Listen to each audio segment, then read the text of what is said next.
Bon après-midi à tous et bienvenue au deuxième webinaire que le Rainforest Journalism Fund organise à l'intention des journalistes environnementaux ouvrant au niveau du bassin du Congo.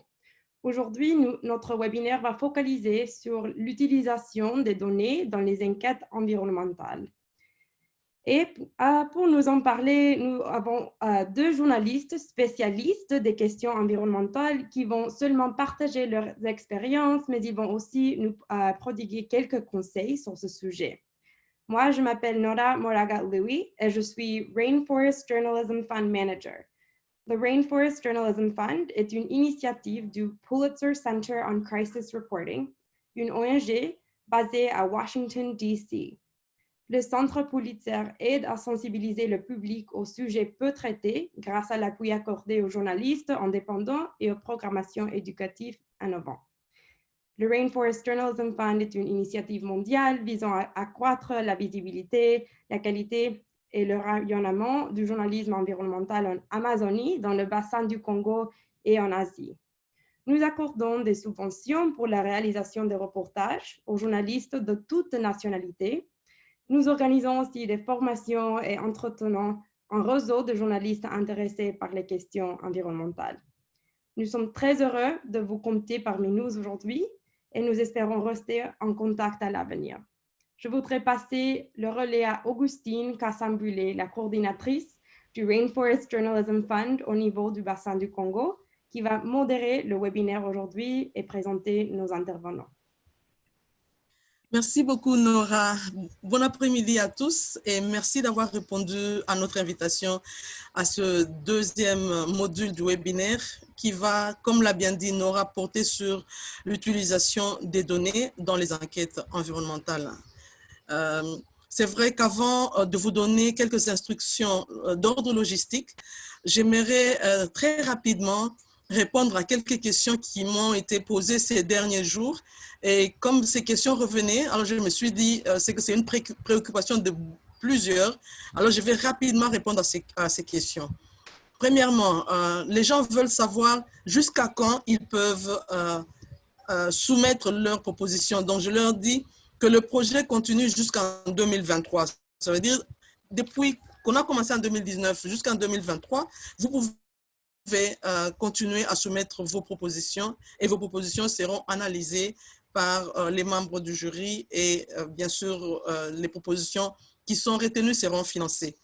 Est-ce qu'il faut soumettre seulement une seule proposition? Ça, c'est la question qui est revenue plusieurs fois, surtout la question posée par les bénéficiaires, les journalistes qui ont déjà bénéficié d'une subvention. J'ai dit non, vous pouvez soumettre autant de propositions que vous voudrez et bien sûr ne faites pas du copier-coller.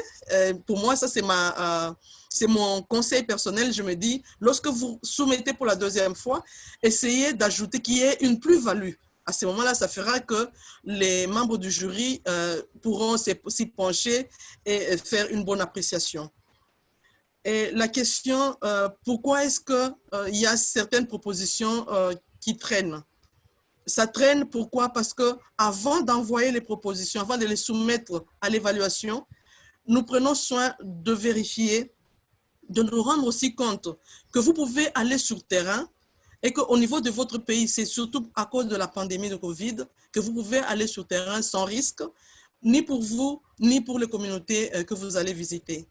Et la dernière question, quand est-ce qu'ils vont recevoir les recommandations et les commentaires des membres du jury? Je leur dis, avant la fin de la semaine prochaine, vous aurez ça. Merci, c'était juste ça globalement. Et donc, je vais vous donner quelques instructions d'ordre logistique.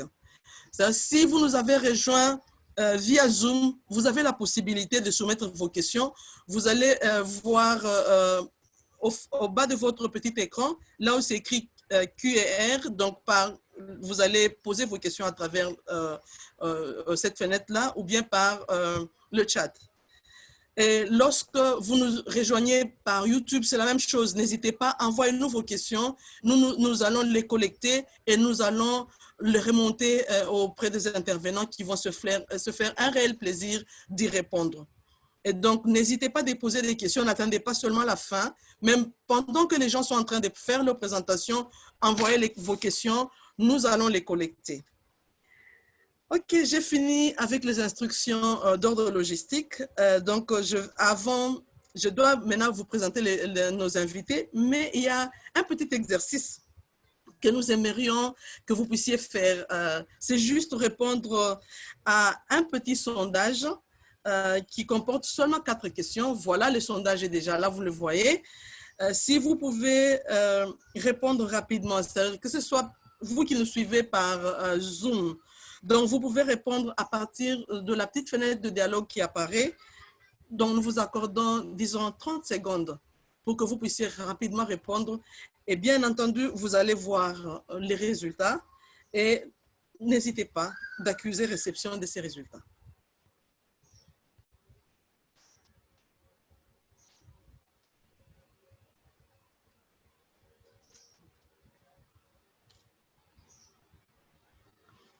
Ok, je crois que si je suis en accord avec Nora, je pense que les gens ont réagi et je dis merci à tous ceux qui ont participé à ce petit sondage. Nous allons clore donc le sondage et je crois que dans 1 minute, vous devriez tous pouvoir voir les résultats. Et voilà les résultats. Je pense que je ne vais pas revenir sur, je ne vais pas lire les questions, mais nous voyons les résultats et je pense que David, dans sa présentation, lui pourra revenir sur ça. Donc, je vais vous présenter maintenant notre premier intervenant. Il s'appelle Aimable Touahirwa. Je pense que je n'ai pas massacré ton nom, Aimable. Aimable, c'est un journaliste scientifique. Il est spécialisé dans les questions environnementales et il est basé au Rwanda. Donc, Aimable va nous parler des questions beaucoup plus... Sa présentation va être un tout petit peu théorique parce qu'il va poser les bases qui vont permettre à ce que David, qui sera notre deuxième intervenant, revienne avec une pratique, la pratique de manière un peu didactique pour nous montrer comment est-ce que nous pouvons utiliser les données. Bon, Aimable, si tu as la parole, je pense que c'est à toi de nous parler maintenant.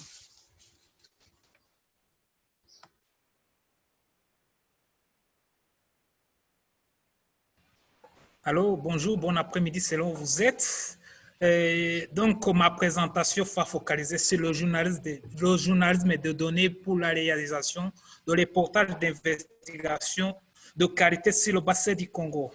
Et j'aimerais vous parler sur les meilleures méthodes de valoriser ces données, bien sûr. Donc, quand on parle des données sur le bassin du Congo, c'est savoir présenter ces données, c'est juste savoir comment présenter l'information de manière visuelle. Par exemple, l'infographie, la cartographie, tout ça, ça fait partie du journalisme de données, donc des aspects de ma présentation.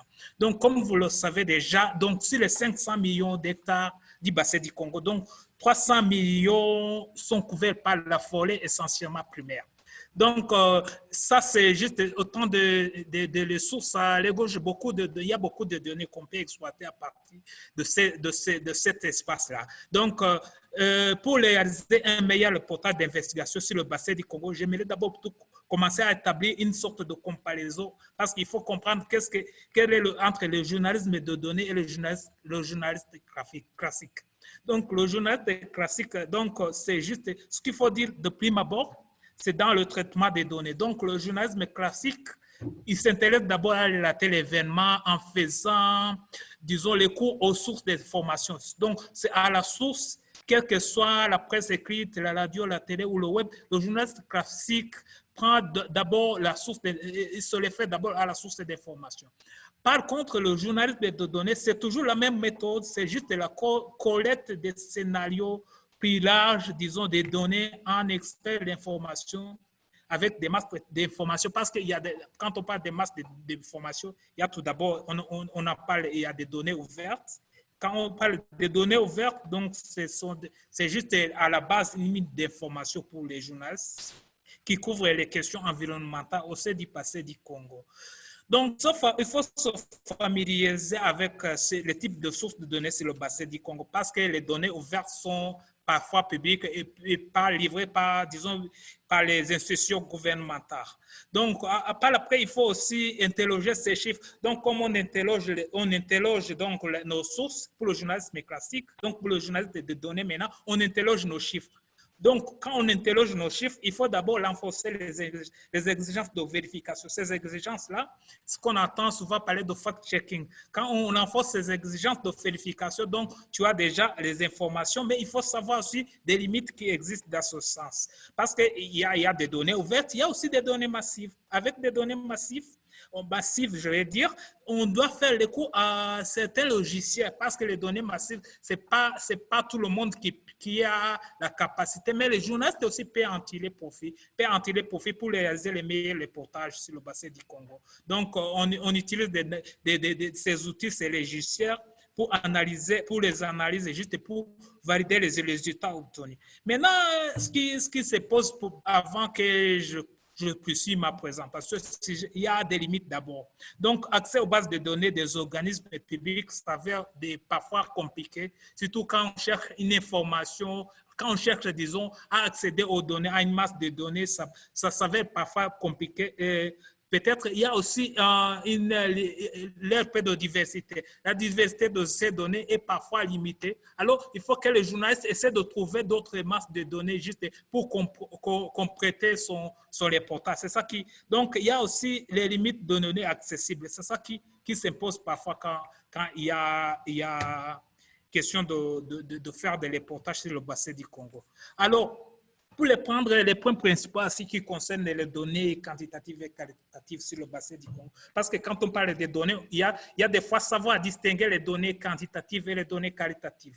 Donc, les données qualitatives, donc, les données qualitatives, donc, c'est d'abord, on essaie d'abord, quand on parle de données, c'est juste, par exemple, quand on parle, il faut comprendre les principales causes de la déforestation, par exemple.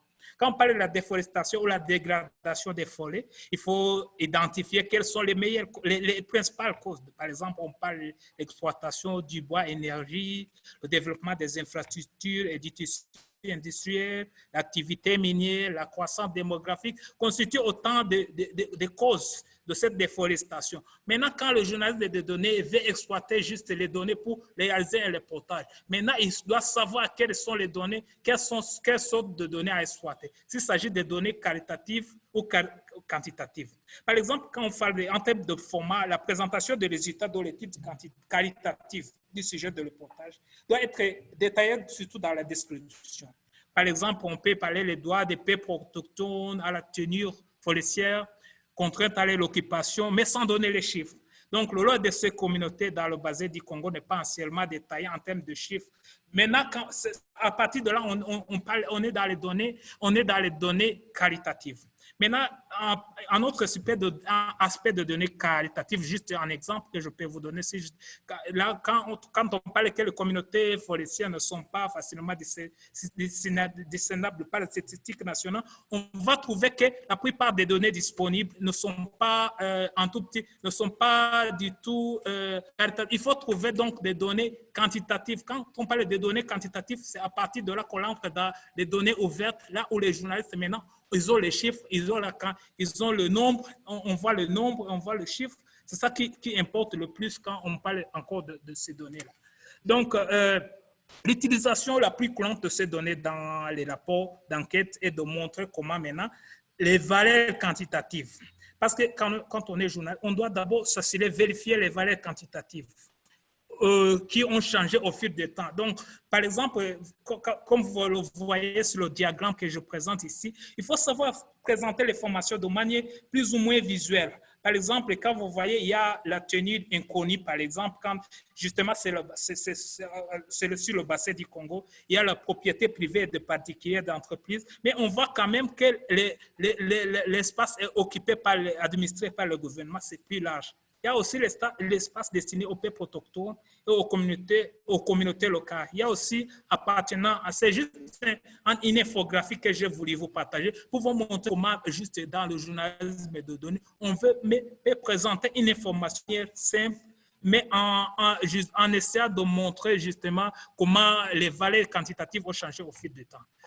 Alors, la visualisation, alors, pour ce qui est de la visualisation de données, il y a, en dernier lieu, d'abord, il faut d'abord en faire un travail critique des chiffres et des indicateurs.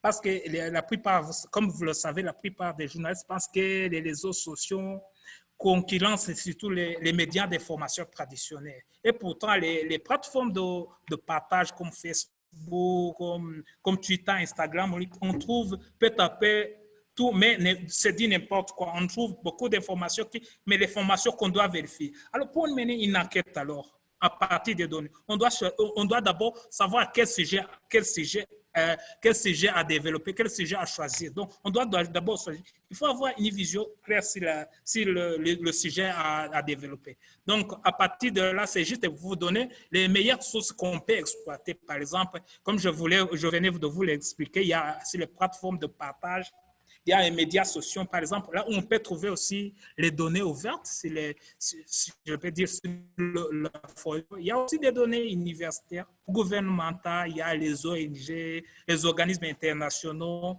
Il y a aussi d'autres aussi des recherches avancées de Google.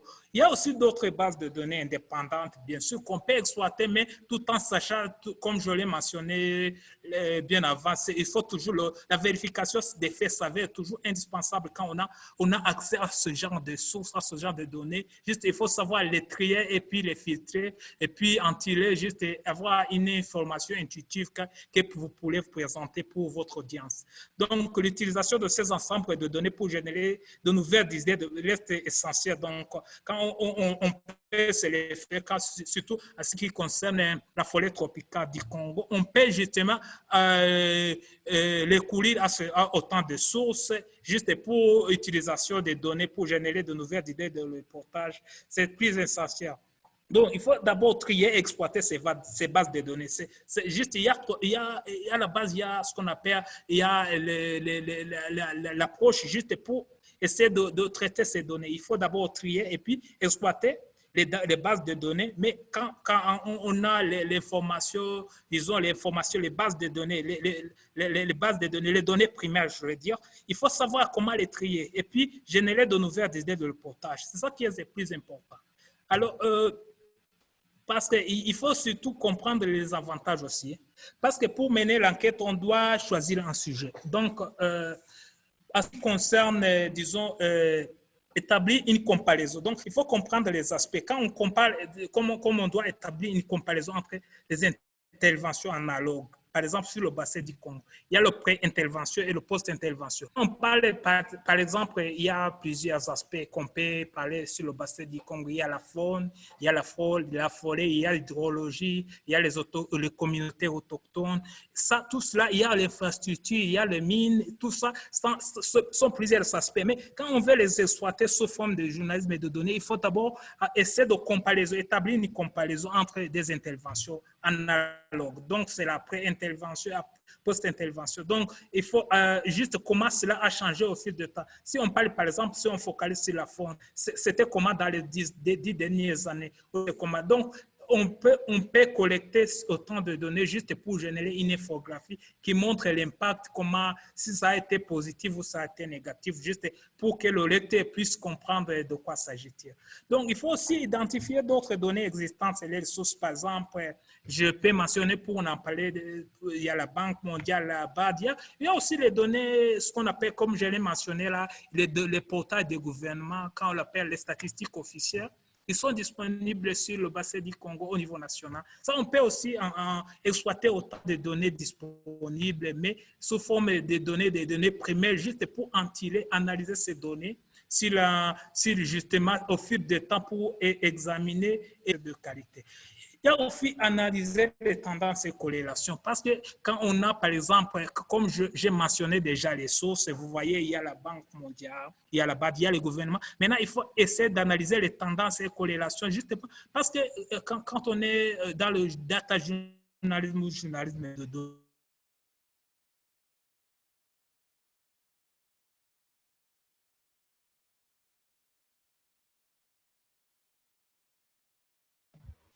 ne pas se concentrer uniquement sur les informations. Comme je venais de le dire justement, on ne peut pas juste sur la seule information, uniquement sur les informations officielles.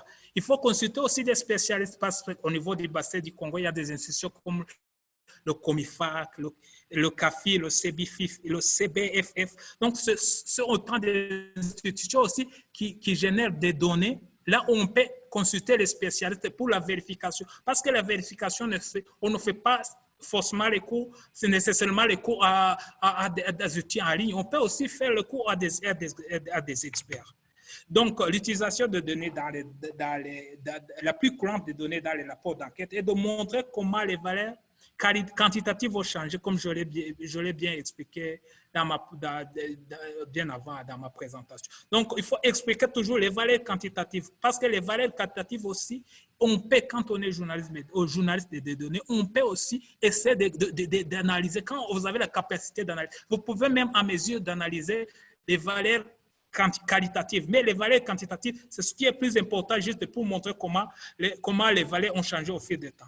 Donc, par exemple, je peux vous citer l'exemple, le taux de déforestation du bassin du Congo donné, montrant les tendances au fil du temps. C'est un bon exemple. Par exemple, je vous ai parlé de la faune, la flore, les communautés indigènes, l'industrie, tout ça. Il y a autant une masse de données qu'on peut exploiter juste pour montrer les tendances au fil du temps qui peut illustrer justement vos reportages, qui peut illustrer, constituer juste une source d'information dans vos enquêtes. Donc, la comparaison entre ces énormes ensembles de données aide les lecteurs à comparer discrètes. Donc, les valeurs discrètes, comme je vous l'ai dit, justement, c'est au fil du temps pour essayer d'analyser les valeurs, ce qui soit pour mettre en contexte de la déforestation dans le bassin du Congo. Donc, en guise de conclusion, j'aimerais dire qu'une mine de données existe du Congo, avec des variables quantitatives et qualitatives. Mais ce qui est plus important pour les journalistes de données, c'est bien sûr les variables quantitatives, parce qu'on veut évaluer au fil du temps comment, par exemple, les émissions de gaz à effet de serre, la déforestation, la pollution, l'activité humaine, sur la destruction forestière, ainsi que d'autres indicateurs qui peuvent nous aider à réaliser une enquête journalistique de qualité sur l'environnement. Donc, en menant des reportages sur des sujets liés à l'environnement, le principe d'interopérabilité se pose. Donc, on n'exige pas, par exemple, comme je suis journaliste et scientifique, je ne suis pas forcément scientifique, mais j'essaie quand même de me mettre à la place d'un scientifique pour bien maîtriser ces données. Donc, au sein de rédaction, avoir des journalistes spécialisés qui sont juste pour mieux analyser les données sur le bassin du Congo. Donc, je vous remercie et peut-être le tour des questions, on aura encore plus de temps pour répondre à vos questions. Merci. Merci beaucoup, Aimable, pour ton intervention. Et comme je l'ai dit, je demande encore à tous les participants de bien vouloir poser vos questions. N'attendez pas la fin, vous pouvez les poser vos questions, que vous soyez en train de nous suivre via Zoom ou via YouTube. Posez toutes vos questions, envoyez-nous vos questions, nous allons les collecter et nous allons les adresser aux intervenants. Donc, après Aimable, nous allons directement prendre notre deuxième intervenant, c'est David Akana. Comme je le répète souvent, que David Akana n'est plus à présenter parce qu'il est vraiment connu au niveau du bassin du Congo. Et donc, David, c'est un formateur. Il a commencé ce travail de former, ça fait près de 2 décennies. Et donc, à part ça, David, je peux même dire que la question relative aux données, ça, c'est vraiment David. Je sais qu'il aime bien ça. Et donc, il va nous communiquer, il va nous transmettre non seulement cette soif qu'il a de voir le journalisme au niveau de l'Afrique, au niveau du bassin du Congo, aller vers l'utilisation des données, mais il va aussi nous montrer de manière pratique ce que je vais dire, ce que j'appellerai les ABC de comment est-ce que l'on peut chercher et trouver les données pour bien faire les enquêtes environnementales. Alors, une petite chose avant que je ne laisse la parole à David. David fait aussi partie des membres du jury. Donc, lorsque vous envoyez vos propositions, David est parmi ceux qui sélectionnent. Alors, David, à toi la parole.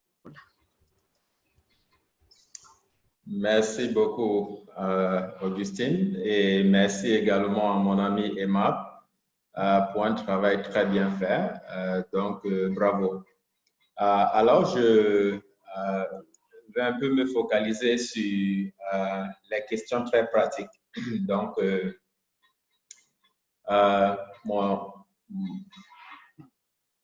mon ami Emma, il a suffisamment à souligner des points extrêmement importants pour le journalisme de données.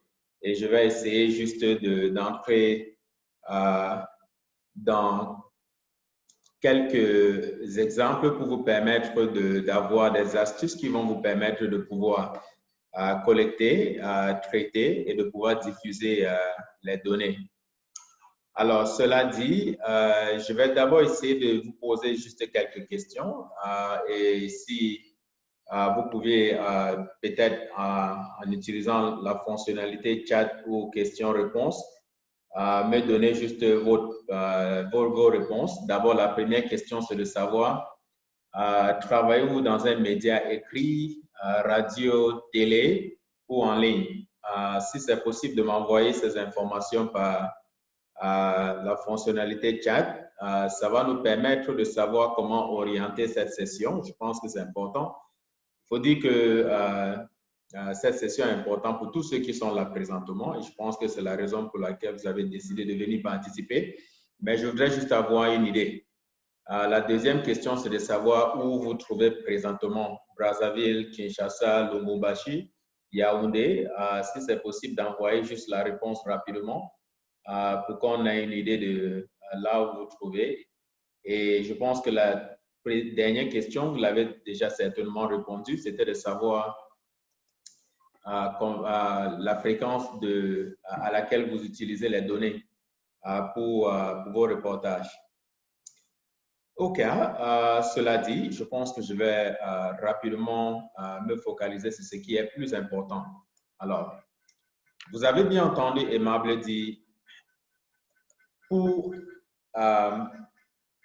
bien pratiquer le journalisme de données, qui d'abord n'est pas très différent de ce que vous faites, parce que je ne voudrais pas qu'on donne l'impression que c'est quelque chose d'extraordinaire, pas du tout. Il y a de cela 10 ans, on pouvait dire que c'était un peu extraordinaire, mais pas maintenant, puisque ça fait partie déjà du quotidien de notre travail. Donc, évitons de séparer cet aspect des données.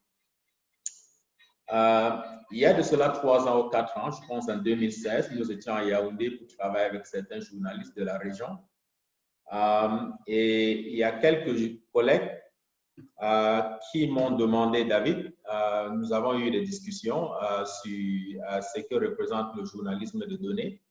Et il y a quelques collègues qui étaient un peu... ils avaient des soucis par rapport à cette nouvelle approche de pouvoir faire le journalisme, surtout parce que ça demande un peu des compétences liées à la manipulation de tout ce qui est informatique, lié à la science, etc., etc. Et donc, ils s'inquiétaient vraiment par rapport à cela, vu surtout parce que déjà dans nos salles de rédaction, nous ne sommes pas tellement équipés pour pouvoir faire ceci. Mais je pense que l'argument que nous avons donné en 2016, c'est toujours valide aujourd'hui. Il faut savoir que nous n'avons pas vraiment besoin d'être un spécialiste comment dirais-je, en informatique pour pouvoir faire ceci. Non, pas du tout. Puisque la majorité de ceux qui le font aujourd'hui ont également commencé en faisant le journalisme classique, comme Aimable le disait tout à l'heure. Alors, première astuce. Où est-ce qu'on peut chercher les données? Vous avez bien entendu Aimable dire il y a plein de portails dans notre région où on peut aller chercher les données. Maintenant, je vais essayer de partager cet écran. Donnez-moi juste une seconde, je vous en prie. Alors, je suis là. Je vais essayer de partager rapidement mon écran pour que vous puissiez voir exactement de quoi il s'agit.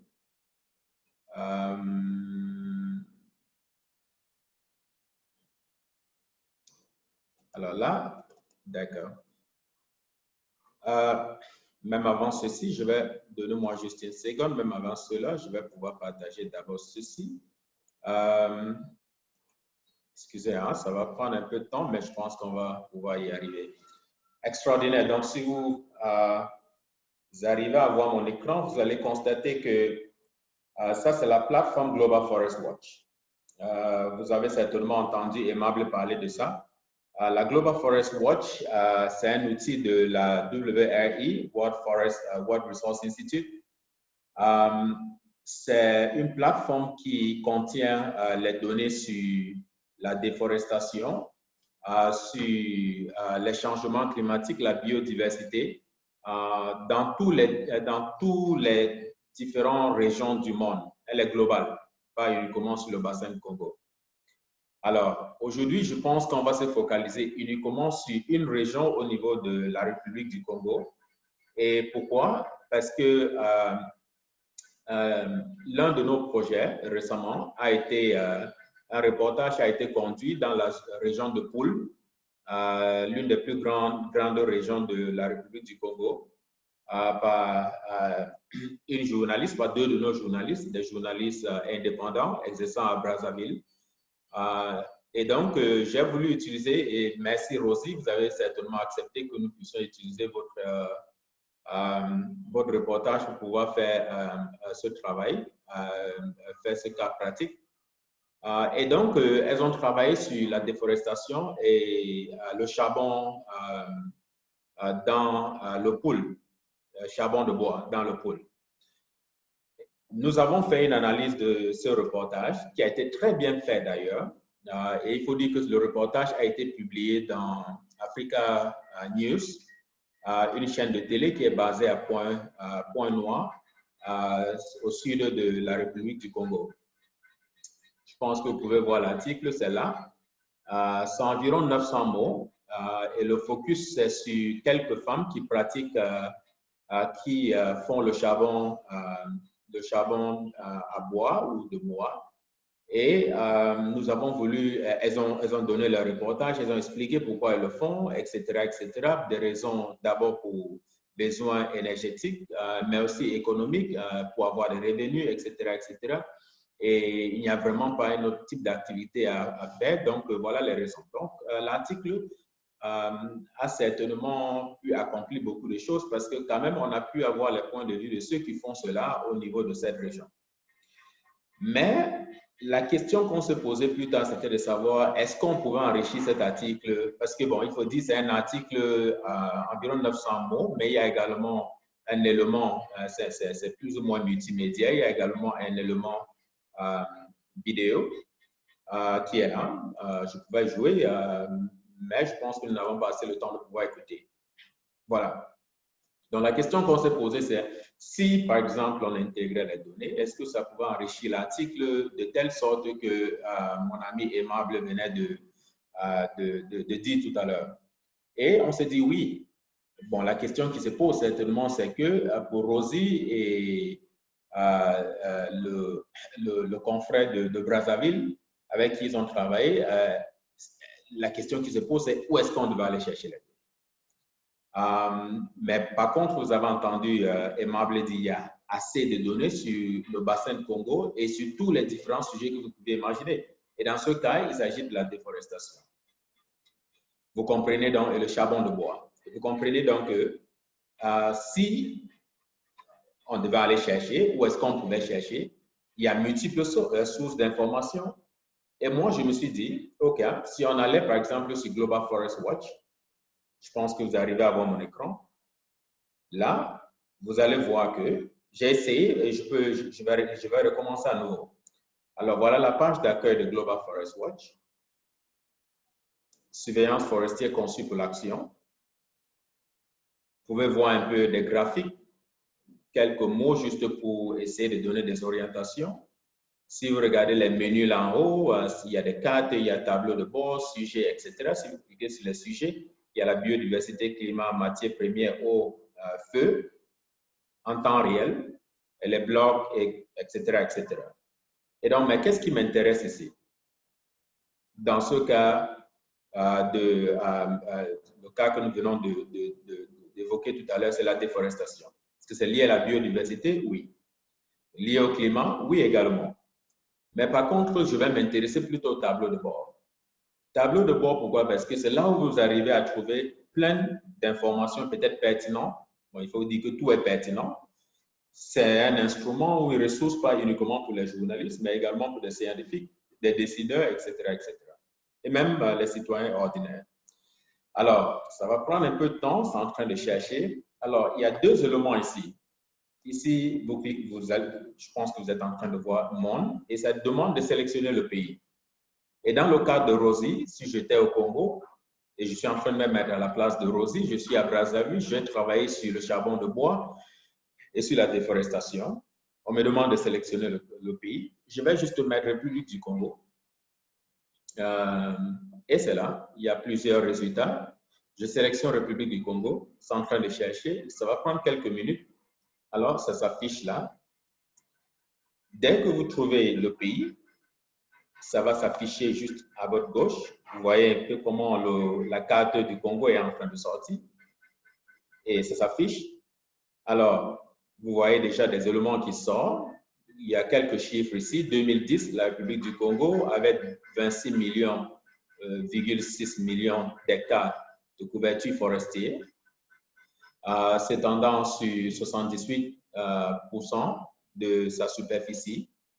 Ça, c'est en 2010. Et en 2019, l'UE a perdu 13,8 km d'hectares de couverture forestière. Il y a déjà une information qui est en train de sortir. Il y a déjà une tendance que vous pouvez déjà voir. Mais je vais m'arrêter là. Je ne peux pas trop en faire parce que même jusqu'à là, il faut encore continuer à lire pour bien comprendre. Mais il y a déjà quelque chose qui sort avec juste quelques chiffres là. Au niveau de la République du Congo, en 2010, voilà en termes d'hectares, couverture forestière, voilà la situation de 2010 et 2019, et c'est les chiffres les plus récents. Alors, on me demande de Explore Forest Atlas, ça veut dire d'explorer si je veux bien. Je peux cliquer sur ça. Vous allez voir ce que ça peut me donner. Voilà ce que ça me donne. Et c'est des chiffres qui sont collectés avec des institutions au niveau de la République du Congo. Mais je ne veux pas me focaliser sur cela. Je vais rentrer sur ma carte. Ce qui m'intéresse ici, il y a d'abord, je suis sur la même page, c'est la perte de couverture forestière en République du Congo. Vous avez des chiffres là. Vous avez ici, en 2000, la perte de la couverture forestière en République du Congo pendant une certaine période, 2 décennies, 2001 jusqu'à 2019. 2000, je vous en prie. Alors, voilà ce qui m'intéresse et on va travailler avec ce chiffre, ces données-là. Je les appelle chiffres, on peut les appeler données également, etc., etc. L'essentiel ici, c'est que nous avons quelques chiffres intéressants. Je rappelle, Rosie a travaillé sur la déforestation en se focalisant sur le charbon de bois dans le Poul, dans une région précise à 70 ou à 75 km de Brazzaville. Elle a rencontré des gens, elle a fait des entretiens et tout cela se retrouve dans son reportage. Mais par contre, nous n'avons pas de données pour soit montrer à quel point le pôle est en train de subir la déforestation. Et donc, nous sommes en train de chercher les informations telles que notre ami Aimable a bien expliqué tout à l'heure pour pouvoir nous permettre d'alimenter et de rendre ce reportage plus attrayant. Alors, vous êtes là. Si vous regardez très bien, il y a quelques icônes. Il y a environ 5 icônes juste là en haut. Je commence par le dernier. Ça vous demande de partager ou intégrer ce widget.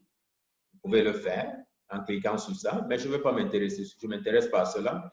Ça demande d'en savoir plus sur les données. Vous pouvez cliquer sur ça si vous voulez. Mais moi, je vais télécharger les données. Je répète, je vais télécharger parce que j'ai besoin d'exploiter ces données. Et donc, je vais cliquer sur ça. Je vais faire. Ça va prendre un peu de temps. Et là, ça me donne un fichier avec plusieurs données. plusieurs données. Et c'est sur Excel.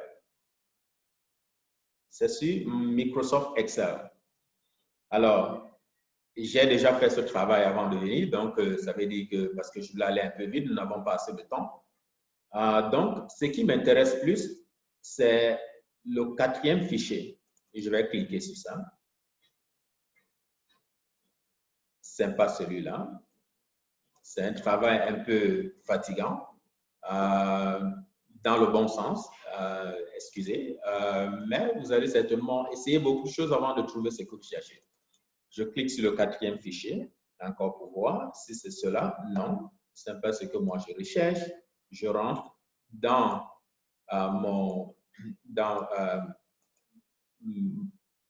le fichier qui a été téléchargé. J'essaie de regarder encore le dernier fichier, si c'est cela, effectivement, non. Bref, vous constatez un peu de frustration. Je me sens un peu frustré parce que là, je n'arrive pas à trouver ce que je veux. Mais Dieu merci, j'avais déjà téléchargé les données avant même de venir. Donc, j'ai déjà les fichiers, les données là. Je pense que vous êtes en train de voir ce que moi je suis en train de te montrer présentement. Si vous regardez bien ce chiffre-là, et je vais essayer de sauvegarder un peu pour nous permettre de sauvegarder le fichier dans ma machine. Donc, je vais juste mettre le PET, couverture, couvert forestier au Congo. D'accord? Je clique sauvegarder, c'est fait. Alors, voici la partie la plus intéressante. J'ai montré deux choses. D'abord, comment est-ce qu'on peut aller, où est-ce qu'on peut trouver les données? Nous sommes allés sur la plateforme Global Forest Watch. Vous avez accès à ça, hein? C'est globalforestwatch.org. Tout le monde, tous les journalistes ici présents. David, s'il te plaît, un petit dérangement. On ne voit pas ton écran. On ne voit que du bleu. Est-ce que tu peux essayer de bien repartager ton écran parce que nous sommes tous collés à ce que tu dis? Merci. D'accord, donnez-moi une seconde. Je vais voir.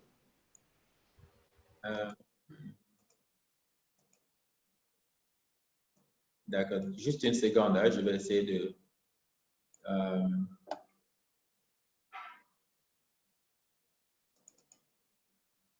stop sharing. J'essaie encore de le faire. C'est bon maintenant? Parfait. C'est bon?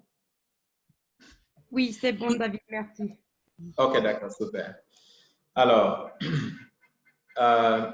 qu'est-ce que je disais tout à l'heure? J'ai donc identifié les données que je veux, ce qui m'intéresse. J'ai exporté dans une page Excel. Donc, pour ceux qui se posent la question, où est-ce que je vais trouver les données, où est-ce que je peux trouver, je vous ai montré juste une source, c'est la Global Forest Watch. Elle est très compréhensible, il faut le dire, surtout sur tous les différents bassins forestiers dans le monde. J'ai identifié, voilà, dans les chiffres, c'est sur une page Excel. Il faut dire que ce n'est pas des chiffres complexes, ce n'est pas des méga data, donc mon ami aimable évoquait tout à l'heure. Là, c'est juste des chiffres très basiques. Voilà. C'est à peine 20, je pense à peine plus de 20 en termes de nombre, c'est pas beaucoup et c'est pas complexe. Ça représente juste l'année 2000, de 2001 à 2019. Alors, si vous avez ça, la première question qui se pose, c'est qu'est-ce qui est valable? Qu'est-ce qui est pertinent? Pourquoi est-ce que c'est important? C'est que nous sommes en train de regarder.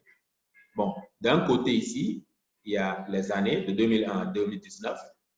Ici, vous avez quelques chiffres de 56 000 ou 56 millions ou 56 000, etc., etc. Mais ça veut dire quoi? Et imaginez si vous, les journalistes, ou nous, journalistes, si nous ne comprenons pas effectivement de quoi il s'agit, ça devient difficile de pouvoir véhiculer ou de pouvoir partager cela avec le public. Donc, ne le faites même pas si vous n'êtes pas sûr de quoi il s'agit. Alors, je vais juste d'abord essayer de bien formater mes données.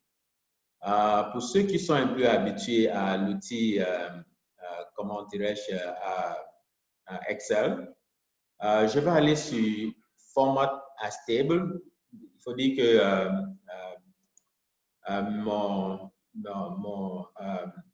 ma machine est formatée plutôt en anglais. Donc, pour nos collègues, certainement, vous pouvez vous poser la question, ça veut dire format, mais c'est juste de formater les données, c'est de ça qu'il s'agit. Donc, je clique sur la fonctionnalité formater mon tableau. Je peux cliquer sur n'importe quoi, c'est à vous de décider, mais je vais prendre juste le premier. Ça me demande de formater, oui, je clique oui. Ça me permet de bien voir ce que j'avais. D'accord, n'est-ce pas? Donc, j'ai là à la fois à notre gauche les années. J'ai là quelques informations. Et c'est important de savoir de quoi il s'agit. Ici, vous pouvez cliquer sur ça et vous renommer. C'est juste les années. Ici, c'est les pertes en termes de biomasse. Est-ce que je veux vraiment travailler avec cela? Ça me concerne maintenant? Je vais dire non, ça ne m'intéresse pas. Ici, c'est la couverture, perte en termes de couverture forestière. Moi, je m'intéresse vraiment sur ça, à cette information. Et ici, c'est l'émission de gaz à effet de serre. Ça ne m'intéresse pas également. Mais comment faire pour éliminer cela? Parce que c'est important de le faire et travailler juste avec ce qu'on a besoin. Il y a beaucoup, on peut le faire de plusieurs façons. Ici, par exemple, je vais juste essayer de sélectionner toute la colonne liée à la biomasse. Je fais ce qu'on appelle le right-click et on me demande, je vais cacher cette information parce que je n'ai pas besoin de ça. Donc, je viens de cacher. Je vais aller rapidement. Je vais également cacher celui-là parce que je n'en ai pas besoin. Et ici, je vais essayer de renommer en mettant perte de couverture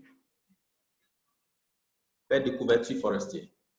Il ne faut pas beaucoup écrire parce que ça devient un peu compliqué, mais je vais juste mettre perte de couverture. Alors, voilà les deux informations qui me concernent. Et nous sommes dans le pôle. Rappelez-vous, nous ne sommes même pas dans tout le Congo. Nous sommes juste dans la région de Poul où on est en train de voir comment les tendances. Rappelez-vous, Aimable a parlé des tendances. Donc, ça veut dire de 2001 jusqu'à 2019, quelle est la tendance en termes de perte en couverture forestière. Donc, voilà les deux informations que j'ai. Il y a tous ces chiffres qui sont là. Pourquoi c'est important? Qui a collecté cette information? Quelle est la source de cette information? Je vais vous donner juste une petite historique derrière les données de Global Forest Watch. C'est un monitoring satellitaire avec la NASA qui date de plus de 30 ans et ils ont des données assez massives sur le bassin de Congo. Et la Global Forest Watch, tout ce qu'ils ont fait, c'est juste collaborer avec eux et ils ont mis ça dans d'autres formes utilisables par des scientifiques, des chercheurs, des journalistes, etc. etc. Alors, donc c'est fiable, entre guillemets. Mais je ne vais pas créer des controverses maintenant. Je pourrais revenir sur cela plus tard. Alors, j'ai l'année, j'ai la perte couverture forestière. Maintenant, je vais créer des graphiques. Je vais donner quand même un sens. Parce que même si vous publiez ceci, ça ne peut pas vraiment vous montrer une tendance. Ça ne peut vraiment pas vous montrer une information pertinente. Alors, ce que je vais essayer de faire, c'est de me poser la question, quel est le graphique que je peux utiliser pour mieux représenter cette information? Je racontais au début de cette formation ou de cette session que quand j'ai commencé le journalisme, ou quand plusieurs d'entre vous, j'ai vu les amis Adrien Ngono au Cameroun, avec 20 ans d'expérience, la majorité peut-être avec 20 ans d'expérience également, quand on commençait, c'était plus difficile parce que les outils n'étaient pas là. C'était plus compliqué de pouvoir faire ce travail. Mais il faut dire que la technologie a beaucoup facilité le travail de telle sorte que ça réfléchit à notre place.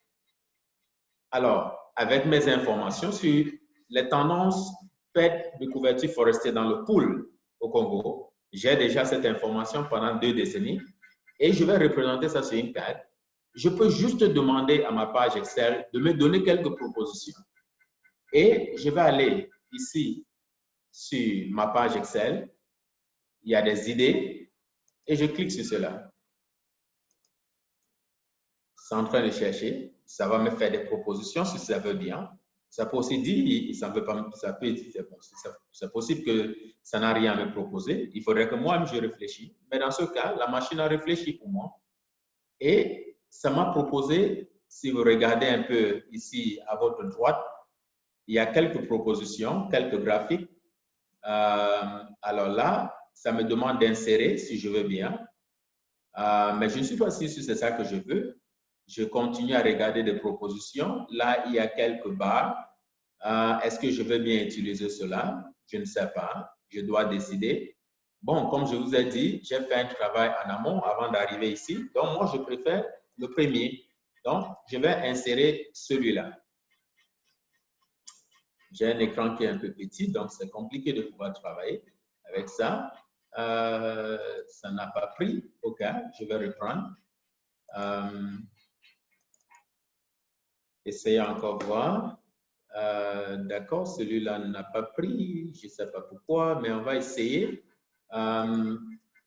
Juste pour rappeler aux collègues, ce travail peut être extrêmement pénible et même souvent frustrant. Alors, je vais prendre celui-là. D'accord. Encore, ça me dit non. Oups, vous comprenez donc que ce n'est pas évident. Mais on ne se décourage pas parce que normalement, c'est un travail qui demande un peu que vous soyez un peu plus patient. Sinon, c'est difficile de pouvoir le faire. Alors, je vais d'abord éliminer, supprimer celui-là. Je vais essayer encore de voir si ça peut donner. Non. Alors, il doit y avoir un problème. Mais, alors, je vais essayer pour une dernière fois. Si ça ne donne pas, on sera obligé de faire autre chose. D'accord. Je pense que ma machine a un problème. Et qu'est-ce qu'on fait? On ne se décourage pas, on réfléchit un peu, on se pose quelques questions. Mais il faut dire que vous avez déjà quelques propositions.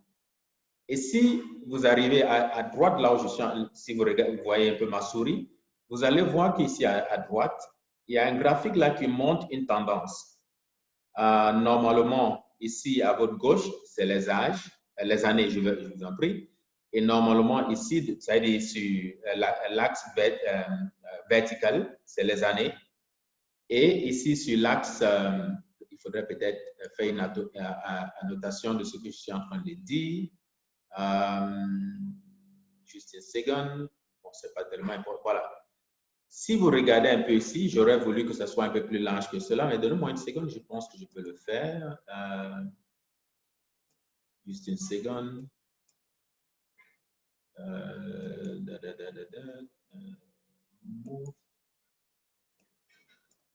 Voilà, je pense que je l'ai eu.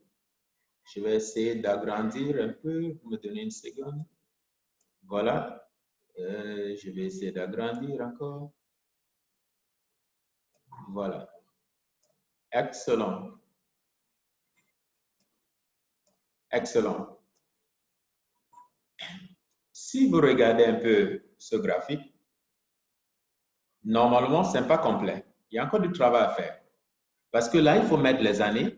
Et là, il faut mettre en termes de, c'est-à-dire c'est ce chiffre-là, fait de couverture forestière. On doit le représenter sur ce graphique.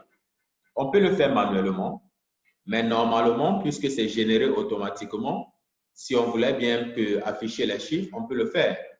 C'est juste que pour le moment, je pense qu'il y a un petit souci. Mais comme je le dis, on ne se décourage pas.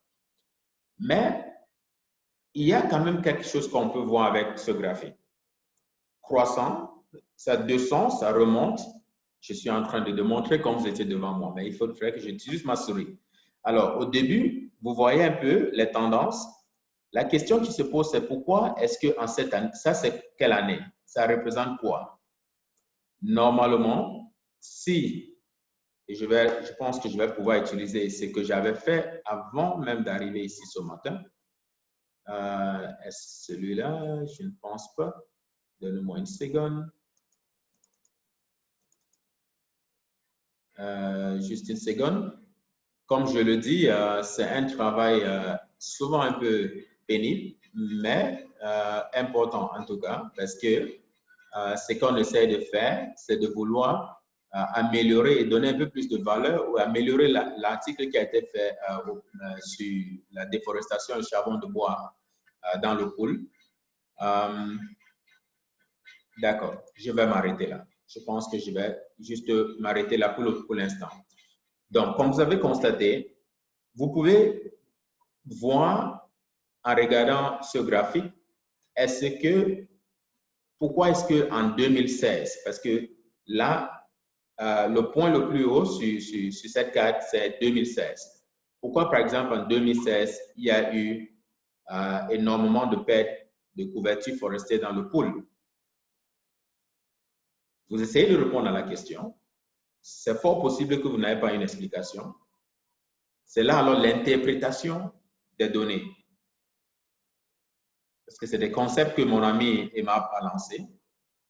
Vous avez collecté, vous vous posez la question comme tout journaliste, est-ce que c'est fiable? Oui, c'est fiable.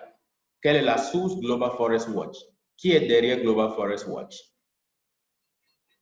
Politiquement, économiquement, techniquement, qui est derrière Global Forest Watch? On a répondu à toutes ces questions. On est en train de se rassurer par rapport à la fiabilité. On a collecté maintenant, on est en train de vouloir représenter sur une carte, comme on vient de le faire tout de suite. Et maintenant, on est dans la phase interprétation. Quand on se pose la question, on se demande, pourquoi est-ce que, par exemple, et comme je dis, malheureusement, ma carte déconne un peu, mais sinon, ça aurait été facile de voir, faire la comparaison en fonction des années.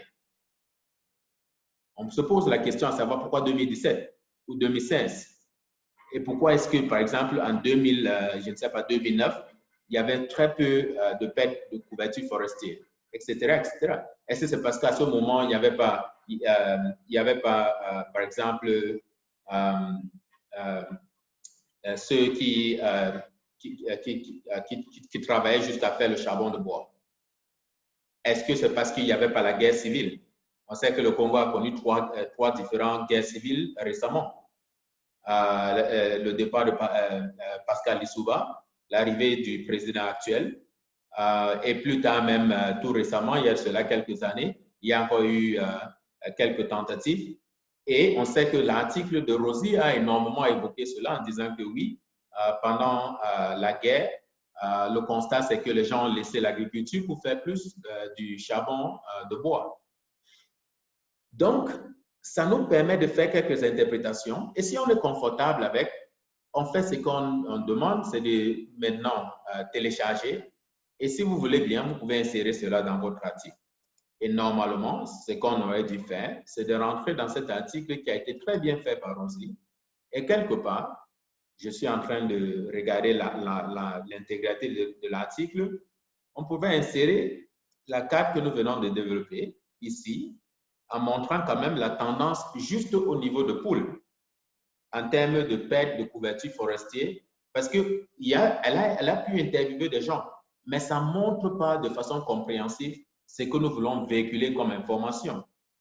Parce que Rosy a cherché à savoir, elle a passé quelques jours dans le pool, elle a discuté avec des pratiquants de charbon de bois, elle a discuté avec les autorités, elle a discuté même avec quelqu'un qui propose des solutions alternatives pour ceux qui veulent se lancer dans cette activité. Elle a essayé de discuter avec le gouvernement, mais ce n'était pas possible.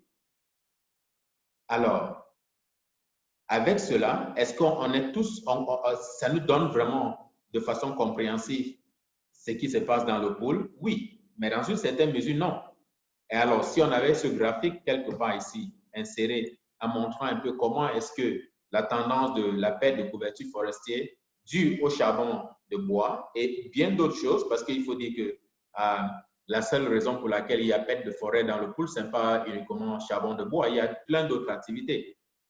Mais ça aurait peut-être complété un peu ou apporté une autre valeur ajoutée. Donc voilà juste un exemple. Je vais m'arrêter là. Malheureusement, ma page Excel ne m'a pas permis de compléter mon analyse. Ah, voilà, super. Voici ce que j'avais fait juste avant. Et donc, comme je vous disais, voilà, vous pouvez voir 2017,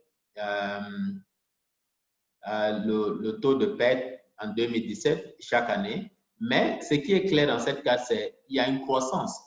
De 2001 jusqu'à 2019, on voit juste qu'il y a une continuité de perte de couverture forestière dans le pool. Et on pouvait représenter, en rentrant dans notre donnée, on pouvait représenter toute la situation de la République du Congo. Parce que là, on s'est focalisé uniquement sur le pool.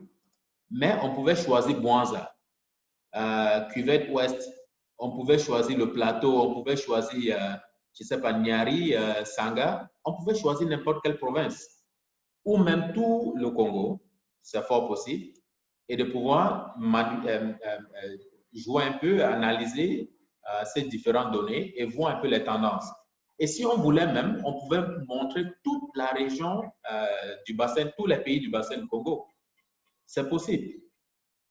Donc, si c'est faisable pour le pool, c'est faisable pour le Congo, c'est faisable pour tout le bassin du Congo, en montrant juste les tendances en termes de déforestation pendant une certaine période. Je pense que c'est cela que Aimable disait tout à l'heure. Je vais finir avec 2 points. D'abord, vous montrer l'outil Flourish. Je disais tout à l'heure, chers amis, je pense que vous voyez mon écran. Quand on commençait le journalisme il y a cela 20 ans, il n'y avait pas toutes ces différentes possibilités. Ici, les graphiques sont faits pour vous. Les cartes sont faites pour vous. Ils vous demandent juste de sélectionner une carte et vous customiser en fonction de vos besoins. Il y a plusieurs autres outils qui existent. Moi, j'ai juste créé un compte basique, mais pour ceux d'entre vous qui travaillent dans des rédactions ou peut-être qui veulent en faire les visuels, les graphiques, etc., une composante importante de votre travail, vous pouvez faire ça également. Vous pouvez acquérir un compte, faire une subscription annuelle et ça va vous donner plus de possibilités. Ça, c'est Flourish. Ça vous permet de vraiment visualiser des choses, comme notre collègue a dit tout à l'heure. Je pense qu'il y a beaucoup de questions. Écoute, est-ce que tu peux revenir sur Flourish? Pendant que tu parles de Flourish, nous ne voyons rien. Oh là là. J'avoue que c'est un peu compliqué là. Alors, voilà Flourish. J'espère que vous voyez maintenant mon écran. Excellent. C'est bon maintenant? C'est bon. D'accord, super. Flourish, c'est juste un outil. Je répète en disant tout simplement que c'est un outil qui vous permet de créer les visuels, les graphiques. Il suffit juste d'avoir vos données. Vous pouvez utiliser ça pour customiser. Ce que je vous ai montré jusqu'ici, c'est un travail qui est fait à base de l'intelligence artificielle. Il faut le dire. Parce que même avec ma page Excel, c'est vrai que je vous ai montré là où aller chercher, comment télécharger, comment sauvegarder dans votre machine, comment interpréter, comment sélectionner ce qui est important, etc.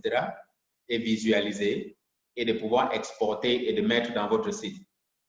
Oui, je vous ai montré cette étape, peut-être un peu rapidement.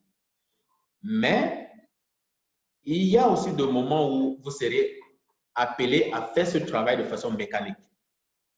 Parce que les données existent, oui, c'est vrai, et je vous encourage, et ma recommandation, c'est d'aller chercher, parce que ça existe déjà, on peut déjà les utiliser. Et avant de finaliser, je vais juste arrêter Flourish pour un instant, juste pour montrer ceci rapidement. Parce que quand j'ai évoqué cela dans... je voulais montrer cela, juste une seconde. Est-ce que c'est lui? Non. Juste une seconde. Je voulais montrer aux collègues un élément lié à...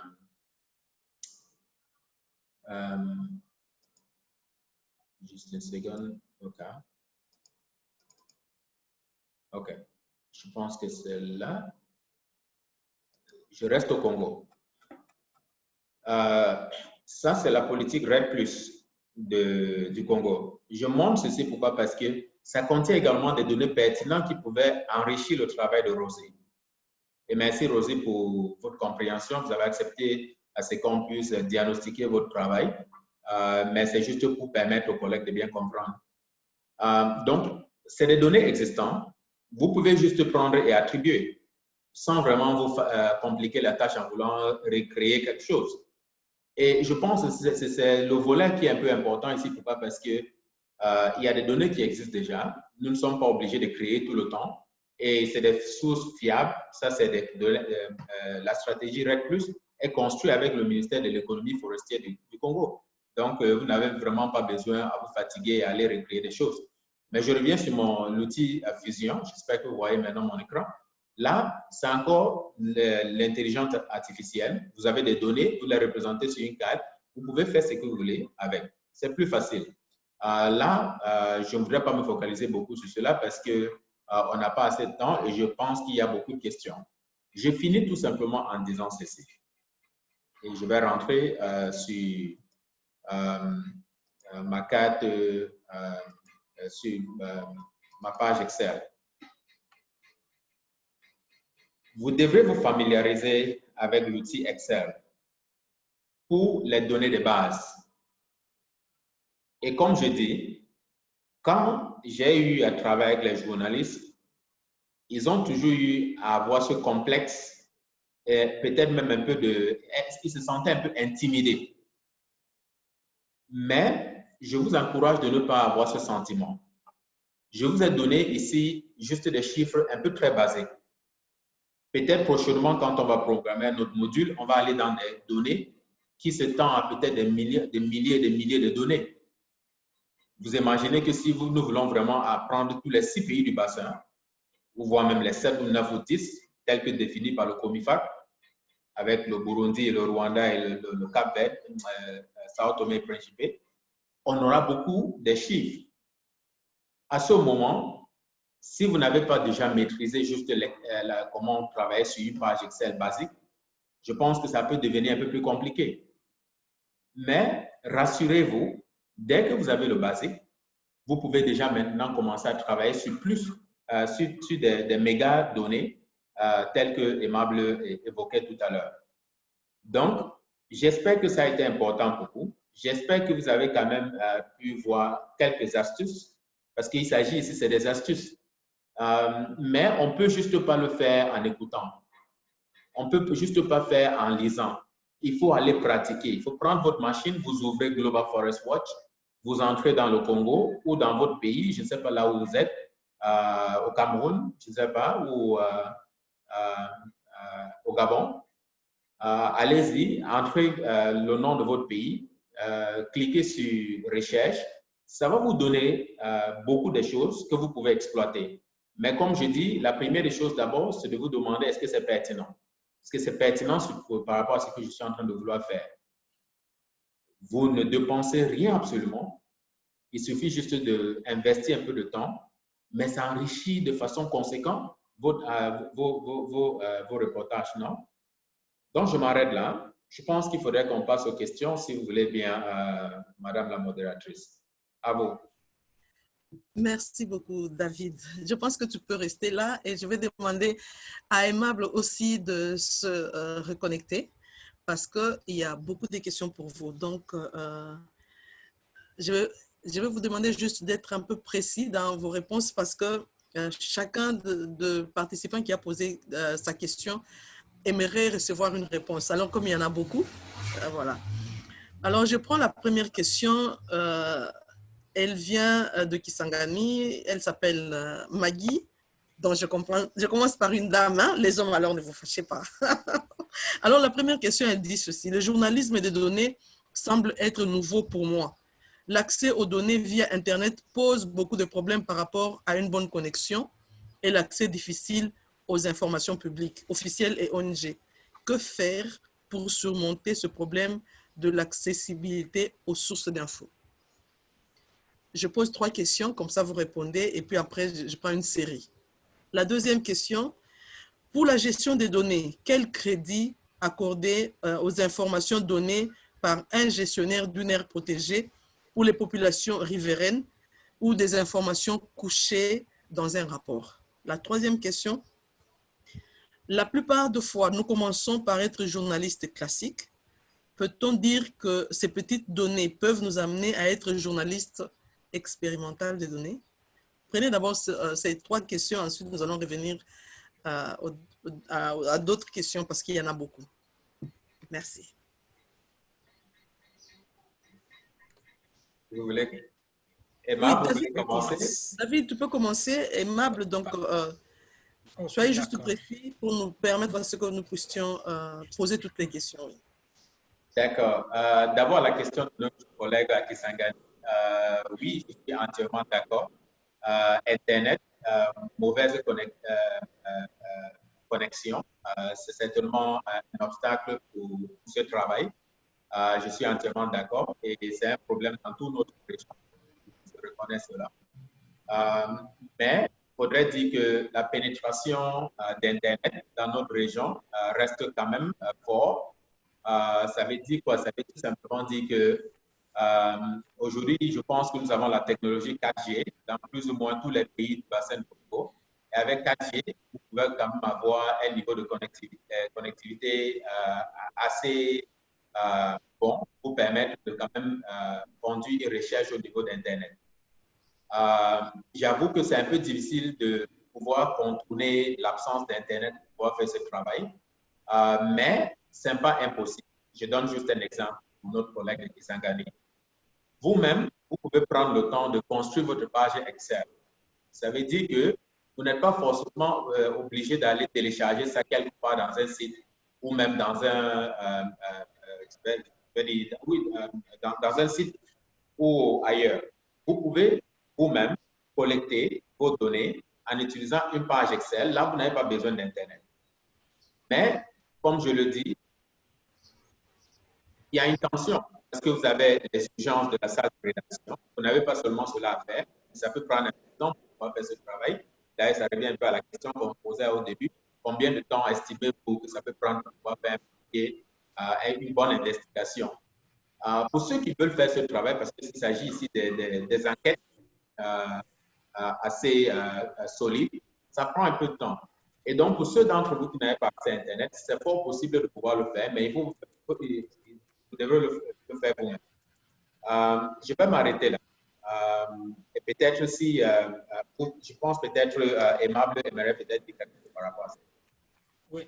Là, il y avait une sous-question par rapport à sa question, c'était l'accès, à part l'accès, que faire parce que l'accès est difficile aux informations publiques, donc officielles, gouvernementaux et les ONG. Que faire pour surmonter cette difficulté? Non, toutes ces informations sont en ligne. Tous les moteurs de recherche contiennent les informations sur tous les gouvernements du monde. Il suffit juste d'avoir les astuces nécessaires pour pouvoir aller chercher des informations. Il y a une recherche basique, il y a une recherche sophistiquée des moteurs de recherche. Donc, si vous allez sur un moteur de recherche, vous mettez déforestation Kisangani, je ne sais pas, quel est l'institut de l'environnement de la RDC? l'ICCN. Non, l'ICCN, c'est pour les aires protégées.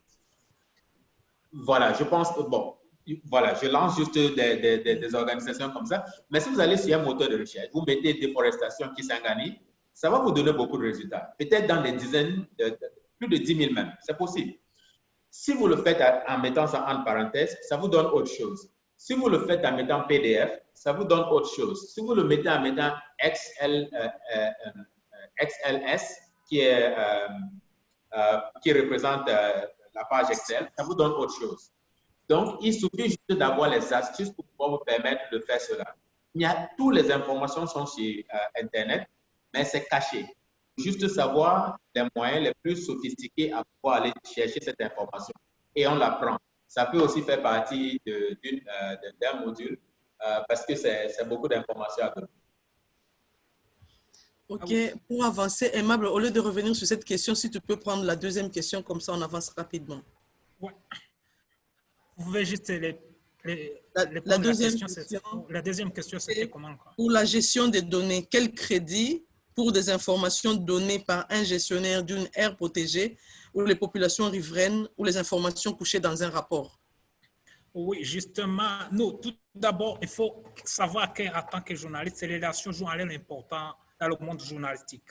Donc, il faut savoir où trouver les données tout d'abord, comme vous venez de le mentionner bien, mon frère David. Donc, il ne faut pas juste aller trouver les données, il faut savoir là où trouver les données. En tant que journaliste de données, vous aurez besoin, disons, de créer votre propre liste de sources de données. Est-ce que définir, parce qu'aujourd'hui, on a l'habitude d'entendre parler des vérifications de données, le fact-check. En fait, c'est cette approche-là peut-être qui nous l'amène, mais c'est un tout petit peu électronique en ligne, mais il y a aussi la manière de trouver, en fait, de créer votre propre liste de données. Il est bien de créer, de compléter, de crypter les activités, contextualiser les bases de données, justement pour savoir si jamais tu utilises telle base de données, tu vas générer telle information intuitive qui peut être exploitée sous forme de reportage. Donc, l'essentiel juste, c'est de définir et de trouver ou identifier tes sources. Donc, c'est quelque chose de très important. Eh bien, et comme vous le savez, bien sûr, identifier la source peut prendre beaucoup de temps. Et il faut être en mesure de maîtriser autant d'outils juste pour savoir si tel outil ou bien telle source est vraiment fiable pour être exploitée à des fins de reportage. Disons, ou bien si telle source génère des données qui sont vraiment fiables. Voilà. Est-ce qu'on peut dire que avec juste ces petites données, je reprends ça, in extenso, avec ces petites données, quelqu'un peut être amené à devenir journaliste expérimental des données? Oui, tout à fait, justement, comme le journaliste, comme l'a bien mentionné, je l'ai même bien mentionné dans ma présentation. En fait, le journaliste de données, c'est juste une spécialisation, mais à partir du journalisme classique. Donc, vous êtes journaliste, mais il faut savoir comment traiter les données. Dans le journalisme classique, on a souvent tendance à se référer aux sources, mais pour interroger nos sources. Mais pour le journalisme de données, maintenant, on doit faire la même chose. Maintenant, on va interroger les chiffres. C'est ça la différence. Donc, quand on a autant de données, il faut donc interroger ces données, savoir qu'est-ce que ça veut dire. Donc, extrapoler, être en mesure d'analyser, pour générer une information intuitive. C'est ça la base du journalisme de données. Sinon, on peut se spécialiser, bien sûr. Pas tout le monde, on ne peut pas être spécialiste de données en même temps, mais on peut être journaliste de données en même temps spécialiste de données. Donc, c'est pas dire qu'on peut être journaliste, c'est comme dans le journalisme scientifique, donc dans le journalisme un journaliste qui va couvrir l'astronomie, il est forcément astronaute. C'est pas évident, mais on peut être journaliste classique, mais on peut toujours, il faut apprendre à analyser ces données. C'est ça la base du journalisme de données. Donc, il faut savoir analyser des données et puis savoir les exploiter sous forme de reportage, les analyser, les compléter et puis générer une information qui est plus ou moins intuitive. Voilà. Ok, merci. Une autre question. Je vous ai dit qu'il y a plusieurs questions et ça continue. Comment faire pour que les rédactions priorisent l'utilisation des données environnementales dans le traitement de dossiers et entrer à l'environnement, pendant que l'environnement occupe la dernière place dans la plupart des rédactions en Afrique centrale? David, comment faire? Merci beaucoup. Je pense que nous avons évoqué cette question lors du premier module. Et on sait que ça dépend de comment est-ce que vous articulez la question environnementale dans les débats, dans les salles de rédaction. Si vous arrivez dans une salle de rédaction et quand on parle, par exemple, je ne sais pas, des partis politiques ou d'une élection présidentielle qui arrive, et la conception de cela, c'est que, bon, ça c'est un sujet, par exemple, et quand on évoque l'environnement, si ce n'est pas conçu comme je le disais, dans l'environnement se retrouve la politique. Dans l'environnement se retrouve, et d'ailleurs même, est-ce qu'il y a un sujet assez sensible dans nos régions que les forêts, compte tenu de l'importance stratégique pour les ressources de nos pays. Donc, ça dépend de comment est-ce que nous débattons ce sujet dans cette déclaration.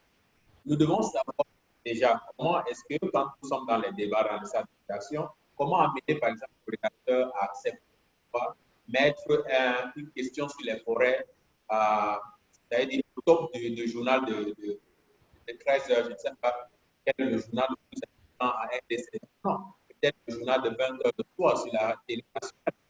Ça dépend. Donc, je me dis, les journalistes doivent savoir articuler les questions liées à l'environnement et éviter de donner l'impression que c'est juste un fait social qui n'a pas vraiment un volet politique ou un enjeu stratégique.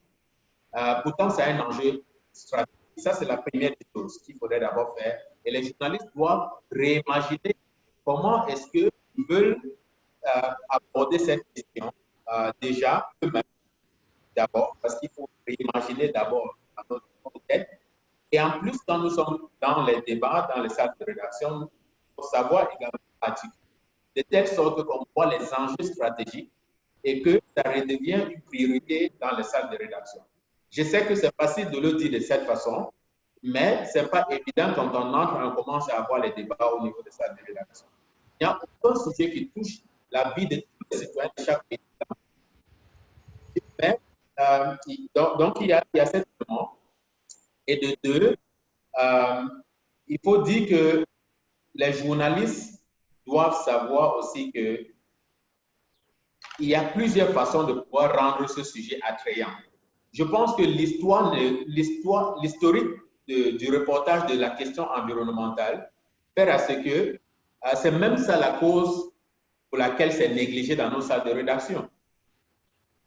Si vous voyez un peu comment est-ce que, quand on a commencé même à structurer nos différentes salles de rédaction, il y avait la politique, il y avait le sport, souvent la santé, et on associait l'environnement à la santé. C'était un peu comme cela qu'on a structuré nos différentes salles de rédaction et ça n'a vraiment pas changé. Malgré le fait que l'environnement a un enjeu extrêmement important, ça a un lien avec la vie des citoyens, mais jusqu'à là, on n'a pas pu élever le sujet à un niveau ou donner à ce sujet la priorité nécessaire dans nos différentes salles de rédaction. Donc, on a un travail certainement à faire à ce niveau. Je n'en disconviens pas que ça reste une question saillante et que c'est négligé. Moi, je suis entièrement d'accord. Je sais que c'est une réalité dans nos salles de rédaction, mais on a un travail à faire à ce niveau. OK. Alors, l'autre question, est-il possible de réaliser une enquête basée sur les données quantitatives sans recourir aux données qualitatives? Je peux répondre à la question? Bien sûr, vas-y. Bien entendu, parce que l'essentiel, comme je l'ai mentionné dans ma présentation, au fait, les journalistes s'intéressent sur les données quantitatives, sont les plus importantes. Parce que si on se les fait, les données qualitatives, parfois, c'est parce qu'on doit, au départ, j'allais même dire que les journalistes des données peuvent même compléter d'autres bases de données incomplets, quoi. Parce qu'on assiste à des sources qui sont incomplètes. Donc, ces sources, même les journalistes peuvent essayer de développer de proposer, si je dis, d'autres données qualitatives, donc, qui peuvent être intégrées dans ces bases de données. Alors, à partir de là, peut-être trouver des données qualitatives. Mais pour l'instant, je peux s'intéresser aux données quantitatives. Parce que c'est ça qui est plus important justement pour montrer cette variation donc des données, pour montrer l'impact. Parce que les journalistes sont là pour informer le public. C'est pour montrer l'impact du sujet de la destruction de l'environnement, de la déforestation. C'est pour montrer l'impact de l'environnement, c'est l'activité humaine, tout ça. Donc, les journalistes ont besoin de données, plutôt des données quantitatives plutôt que des données. Donc, les chiffres, quoi. Quand on parle des données qualitatives, ce sont des chiffres. Mais les données qualitatives, c'est parfois les descriptions. Mais ça s'avère aussi important dans le reportage parce qu'il y a s'il y a disons, des variables qui manquent dans des données, peut-être que les journalistes peuvent bien le compléter. Si jamais un journaliste de télé est sur télé, il peut aussi exploiter cet aspect, peut-être intégré. Je peux vous citer une expérience là où dans un journaliste qui a été en mesure d'exploiter parce que les données publiques, ce qu'on appelle open data ou bien les données ouvertes, sont là juste par des experts, ils abordent des aspects plus ou moins, avec des variables de plus ou moins précis. Mais il y a des fois que les journalistes peuvent aussi proposer aussi une autre variable qui n'a jamais été évoquée. Alors, ça devient important pour le journaliste de maîtriser des axes, donc les données quantitatives en même temps que les données qualitatives. Merci. OK, nous passons à une autre question parce qu'il y en a plein et je vois que ça continue. La question, c'est est-ce que Global Forest Watch peut-il donner des informations sur une ville, un territoire, une province, puisque l'exemple donné par David, c'était un exemple pour un pays. Et puis ces chiffres en millions sont-ils exprimés en hectares? Je crois que là, on parle. Voilà. David. Oui, j'ai vu la question. Merci pour la question.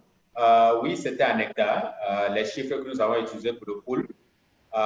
Mais par contre, il faut dire que les chiffres de Global Forest Watch ou les données de Global Forest Watch, ça dépend de ce qu'on regardait. Aujourd'hui, on regardait uniquement la situation de perte de couverture forestière dans le pool. Donc, je pense qu'il y avait deux différents champs au niveau pays et au niveau des régions. Maintenant, je pense que est-ce qu'on peut descendre jusqu'au niveau des villes, etc., etc. Je pense que ça doit être possible. Je n'ai pas encore vérifié cela, mais profitons. Madeleine Genga est là. Je pense qu'elle a pu travailler avec Global Forest Watch. Je ne sais pas si c'est détaillé au niveau de chaque ville. Mais si c'est le cas de Brazzaville, oui, il y a les données spécifiques de Brazzaville, compte tenu du statut spécial de Brazzaville, de Pointe-Noire au niveau de la rue. OK. Donc, je pense que s'il y a plus de précisions, nous aurons à renvoyer un message avec plus de précisions, voilà, par rapport à ça. Mais il y a je reviens encore à une autre question qui a été posée, bien sûr, par Adrienne. Bonjour Adrienne, nous te saluons de là où tu es. Qui voudrait savoir comment convaincre les éditeurs pour un journaliste de presse, de la presse écrite, à monter l'article avec une image autre que la photo à laquelle ils sont plus habitués. Donc, ça, c'est des questions qui reviennent. Non, c'est intéressant. Adrienne, bonjour aussi. Et j'espère que ça va bien à Yaoundé. Non, je disais, nous devrons réimaginer ce travail. Si nous voulons vraiment avancer et accepter et intégrer de nouvelles opportunités telles que proposées par ce que Aimable vient de dire tout à l'heure, c'est-à-dire donner. Nous devons vraiment déconstruire un peu nos modèles mentaux. Comme tu le dis, oui, si nous sommes habitués à la photo, aussi parce que on est influencé par le fait qu'on peut faire ce qu'on vient de couvrir. Prends par exemple une conférence de presse du ministre de l'Environnement.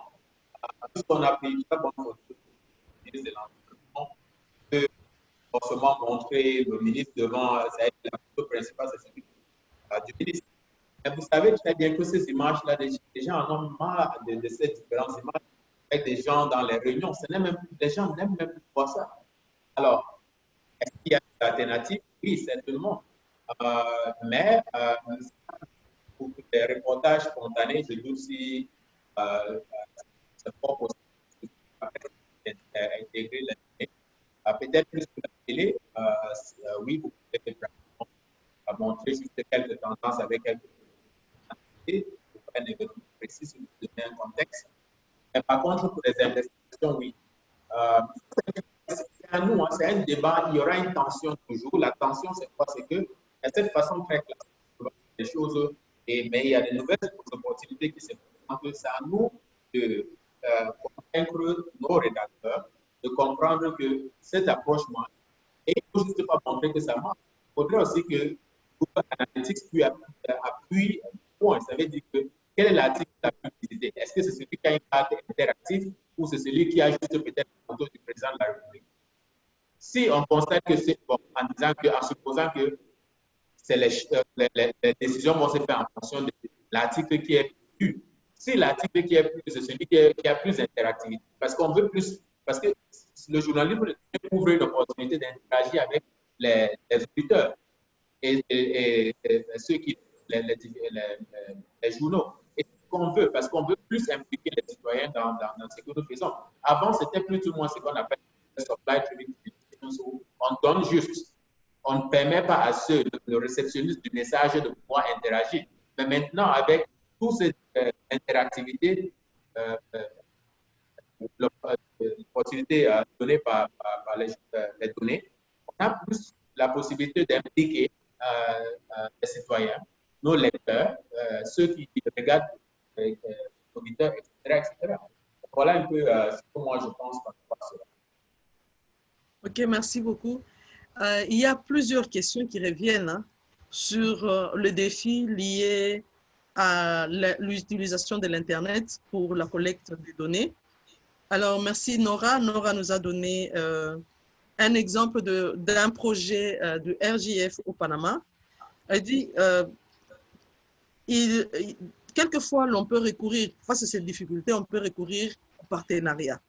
Et qu'il y a un projet RJF au Panama où les journalistes qui couvrent les questions relatives à l'environnement avaient ces problèmes d'approche, ces problèmes de collecte de données.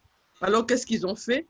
Ils ont, en partenariat, bien sûr, avec les communautés, ils ont créé un site. Ils ont collecté des données auprès des communautés.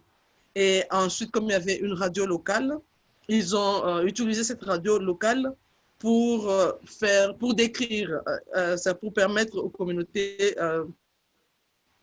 de décrire leurs données. Ainsi, à travers la radio, on a pu, on a pu communiquer les données qui avaient été collectées et décrites.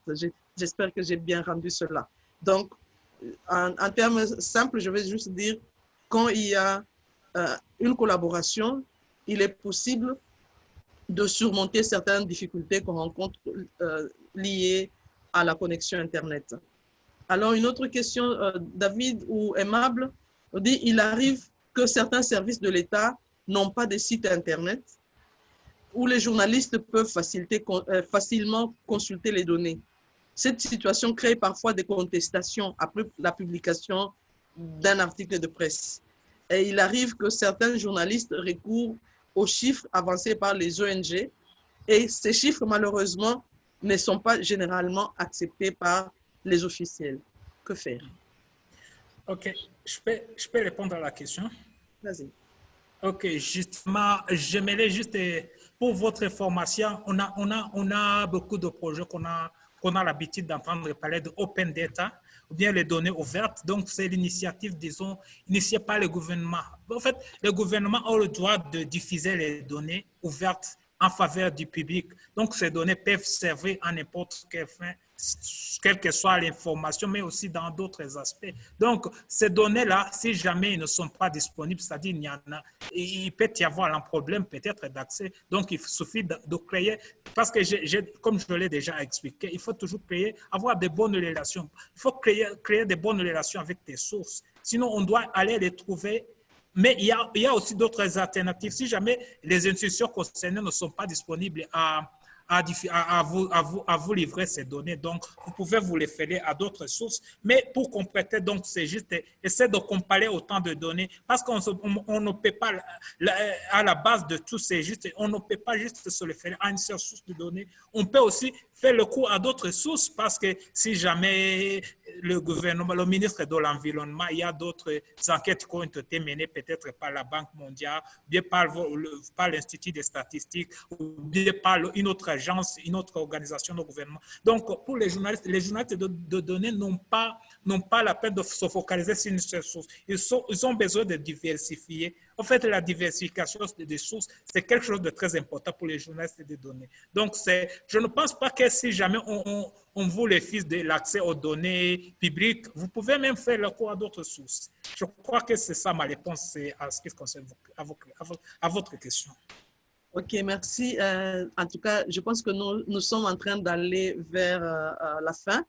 La dernière question, parce que nous devons nous arrêter là, selon ce que nous avons prévu. La dernière question à toi, David. Que suis-je censé, je reprends une extension, que suis-je censé comprendre? Que l'interprétation devrait nous mener à déterminer notamment le contexte de cette hausse de déperdition, ses acteurs principaux, les facteurs déterminants et même plus l'impact sur le social des populations. Je pense que ça, c'est par rapport à ta présentation, David. Un mot. Oh oui, merci beaucoup pour la question. L'interprétation est très importante. je pense que Aimable venait de dire. Vous pouvez travailler, investir 2 semaines, 1 mois, et vous interprétez, ça ne vous donne rien. Vous laissez tomber. Mais si ça vous donne quelque chose, vous estimez que sur la vérification, c'est bon, j'ai bien croisé mes chiffres tels que Emma venait de dire tout à l'heure, et c'est extrêmement important la méthodologie. Hein? Il ne faudrait pas sauter les étapes. Non, non, non. Non, non, non. Il y a des étapes, il y a une méthode de pouvoir faire ce travail. Parce que c'est extrêmement important. Sinon, vous serez contesté à tout moment. Et vous ne voulez pas cela. De la même façon que quand vous êtes dans une salle de rédaction, on vous appelle pour dire, par exemple, que M. X a poignardé tel, vous ne vous arrêtez pas là. Vous faites une descente sur le terrain et vous demandez à plusieurs personnes qui étaient là pour savoir si c'est vrai ou faux. Et même jusqu'à là, vous ne vous arrêtez pas. Vous allez même à l'hôpital voir, est-ce que c'est vraiment, quand on parle de poignarder, est-ce que la personne a été poignardée? Et quand vous allez en public, c'est quand vous êtes à 100% sûr. Bon, on dit jamais peut-être, à un moment donné, on n'est pas 100% sûr. Mais quand on pense déjà qu'on a collecté et qu'on a vérifié, et qu'on a quand même, on a un niveau d'assurance, c'est à ce moment où on passe et on donne l'information.